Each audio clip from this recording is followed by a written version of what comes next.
Good morning, everybody. Really nice to see you. Oh, well, I can't see you, can I? But I'm hoping that you can see me. Isn't it strange that we have to be in our homes and that we can't be in school, sharing lots of lovely things and playing with our friends? But for now, we have to stay at home. And that got me thinking about an assembly that we might think about. And it's to do with this word here. And that word says perseverance. Now, what I want you to do is to pause this video for a moment and speak with the people at home and ask them, and you can have a go at it as well, what you think the meaning of that word is, perseverance. And I'll see you in a minute. Okay, well, I can't tell what you actually said, of course, but what I thought it meant is that you have to keep going, even when things seem really impossible and hard. And that got me thinking about you people at home, because I think it's really hard for you to do schoolwork at home, because there are so many distractions, aren't there? There are so many things that we could do. When we were at school, it seems so much easier. But we have to keep on going. We have to persevere, because when we persevere, there is always a good outcome. Now, I wonder what it is that you're persevering with at the moment. It may be you're trying to tie up laces. It may be that you're learning an instrument and you know that you've got to practice in order to get better. It may be that you're trying to improve your football skills. It may be that you're trying to learn some spellings and you just think, oh, I can't do it. There's lots of different things, and when I was your age, one thing that I really struggled with was learning my times table. And even now, I struggle with my nines.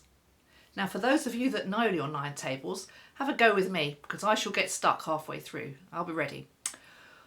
1's 9 is 9, 2 9's are 18, 3 9's are 27, 4 9's are 36, 5 9's are 45, 6 9's are 54, 7 9's are 63, 8 9's are... I can work it out, but for some reason I have a block. And I used to have to really work hard at remembering my times table. So persevering when things are difficult is really worth doing. Now, I want to tell you a story, because there's a story in the Bible about a man, or some friends of a man, who persevered, who kept on going. And to do it, I'm going to use these 4 pieces of card. Okay, so there was once a man who didn't have legs like us. He had legs like this, which meant that he couldn't walk. Well, he used to spend a lot of his time, therefore, on his bed. Well, his friends had heard that Jesus was coming to their village, and they'd heard about the wonderful things that Jesus did. And so they put him on a stretcher bed, which meant they could carry him to the place where Jesus was going to be. Well, when they got to the house, they saw the front door, but sadly there were so many people, there was no way they were going to get in. What could they do now?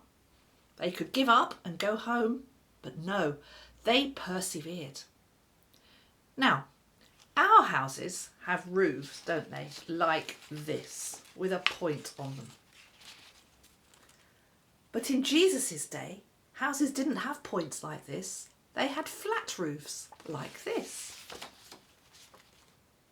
And because they had flat roofs, they used to have stairs that went up the side of the house like this. So the friends scratched their heads and thought, what are we going to do?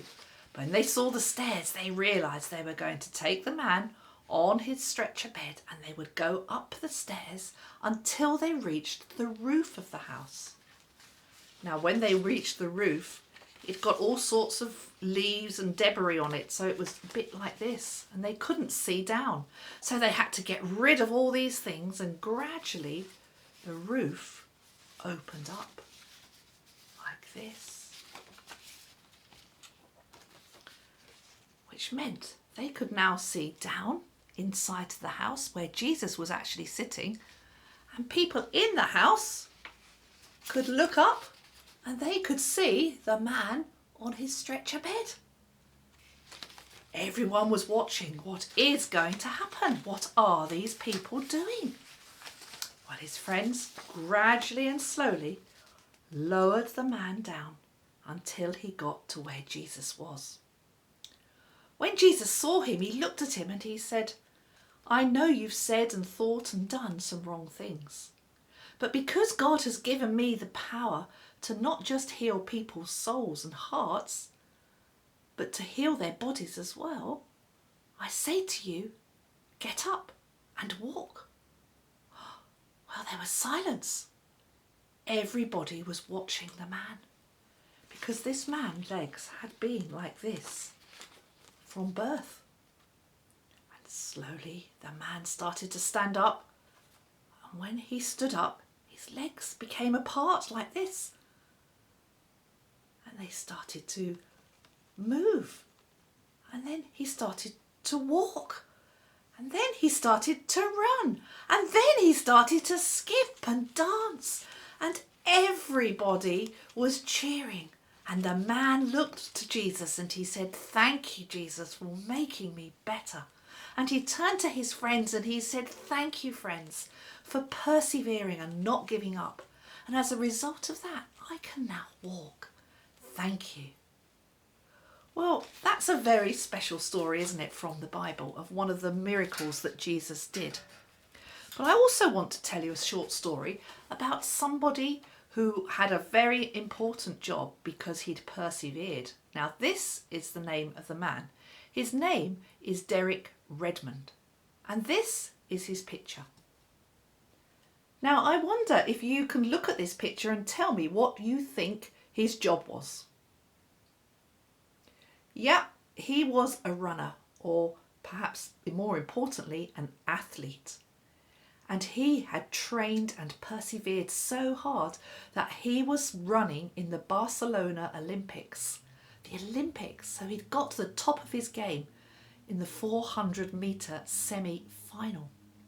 And he started off on the race, as you can see here, and he had the finish line in his sight when all of a sudden, ow, something went wrong in his leg and he fell to the ground. And when he fell to the ground, he realised that he was not going to win the race anymore. But could he even stand up? Well, he gradually managed to get himself to his feet, but he was in agony and he started to limp to the finish line.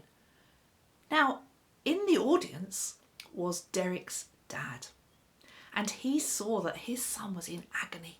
And so he pushed past all the officials and he ran down to the track and he said, son, you don't have to do this. Just come to the side. But Derek said, no, Dad, I do. I've got to finish the race. Well, Derek's dad looked at him and he said, well, son, if you're going to try hard like that and you're in such pain, you're not going to do it on your own. And this is what he did. He put his arm around Derek and together they limped off to the finish line. Now, when Derek got to the line, of course he hadn't won and he was very, very disappointed. But do you know, the crowd, they got to their feet and they cheered probably more than they would have done had he have won. And he became a hero because of how he had finished the race. So that's a true story of a lovely man called Derek Redmond and his dad.